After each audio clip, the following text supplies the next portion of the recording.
Во општина Виница во тек е изградбата на 12 улици, за кои локалната самоуправа од сопствениот буџет издвои околу 11 милиони и 700 илјади денари.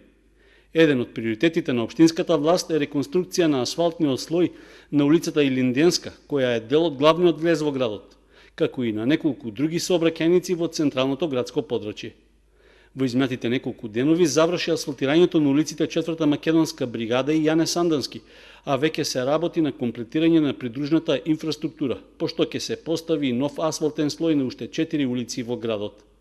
На дел од улиците што се дел од програмата за реконструкција, претходно се отстрануваа бехатон плочките што се поставени на места каде што коловозот е оштетен, па потоа се врши гребење на стариот асфалтен слој.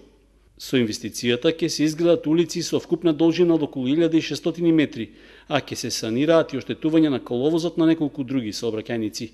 Заедно со изградбата на улиците во Виница, во тек се подготвителни работи и за асфалтирање на сообраќајници во селата Лески, Блатец, Јакимово, Трстија и Градец, со вкупна должина од околу 1200 метри. Според договорот што општина Виница го има склучено со изведувачот на работите, комплетирањето на сите улици треба да заврши до средината на септември.